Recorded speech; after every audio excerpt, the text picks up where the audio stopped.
अब पहचान का संकट नहीं है। ये पहचान का संकट इन्होंने पैदा किया था जो जातिवाद की राजनीति करते हैं। सत्ता में आते हैं तो अपने परिवार का पेट भरते हैं, उनको अपने परिवार के अलावा कुछ नहीं दिखता।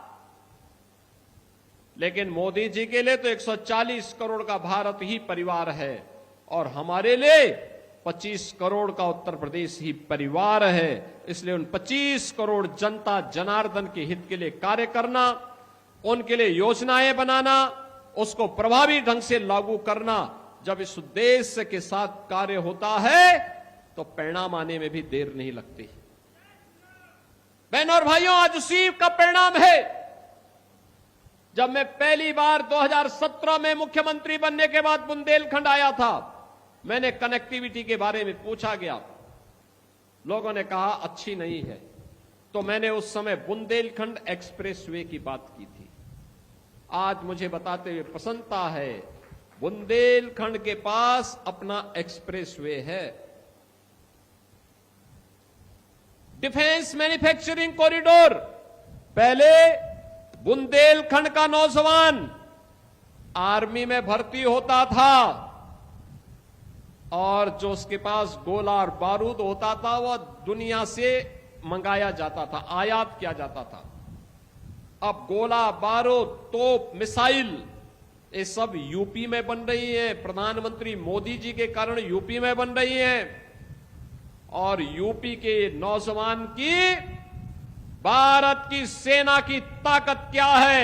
ऑपरेशन सिंदूर में आपने देखा होगा कि लखनऊ में बना हुआ ब्रह्मोस मिसाइल जब पाकिस्तान पर दागा गया, वह जान बचा करके, दुम दबा करके दुनिया के अंदर हाय तौबा करते हुए जान की भीख मांगता हुआ दिखाई दे रहा था।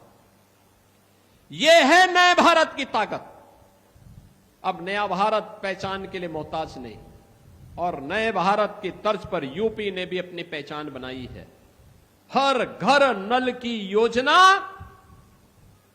अब बहन और बेटियों को राहत दे रही है। अब उन्हें विश्वास है कि हर घर नल की योजना में जीवन नहीं कटेगा, बल्कि पानी उनके घर तक पहुंच रहा है और अब वह उसके अतिरिक्त कोई नया कार्य भी कर सकती हैं।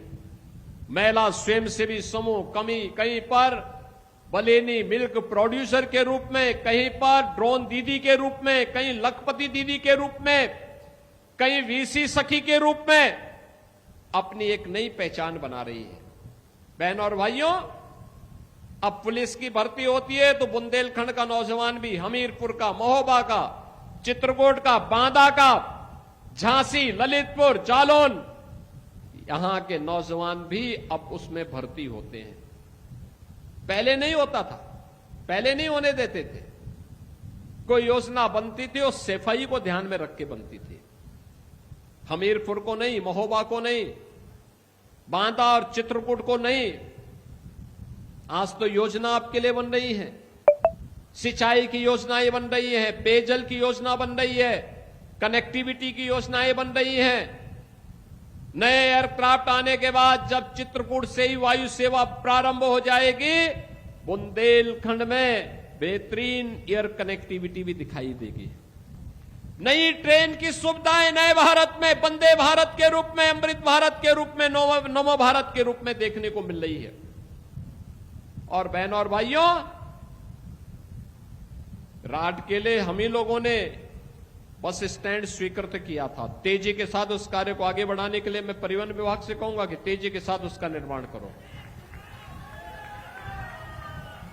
मैंने तो यहां पे पूज्य स्वामी ब्रह्मानंद जी की स्मृति में मैंने महाविद्यालय प्रबंध समिति से कहा था कि भाई देखो, हमें जो प्रस्ताव दे देगा मैं वहां विश्वविद्यालय बना दूंगा।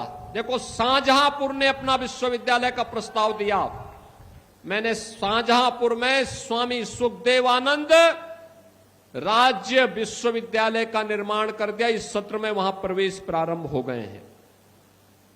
भदोई ने प्रस्ताव दिया भवन और पूरी प्रॉपर्टी के साथ।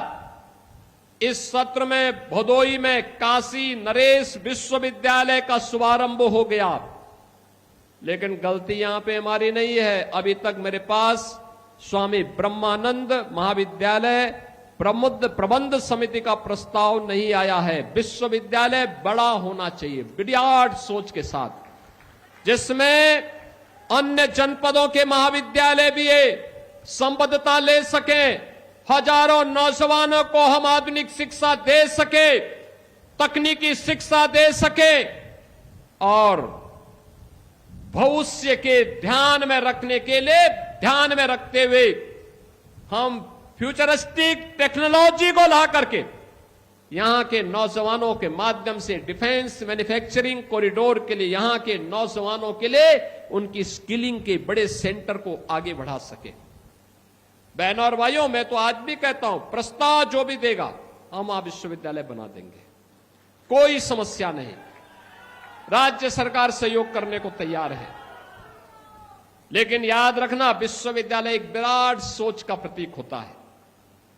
उस विराट सोच के अनुसार प्रस्ताव देंगे, तत्काल कार्रवाई होगी, उसके एक्ट बनाने पड़ते हैं, प्रक्रिया में समय लगता है, और जितना समयबद्ध तरीके से आप आगे बढ़ाएंगे, हम उन चीजों को उतनी तेजी के साथ जमीनी धरातल पर उतारने का काम भी कर देंगे। हां, मेरा मानना है हमीरपुर में मेडिकल कॉलेज का भी निर्माण होना चाहिए।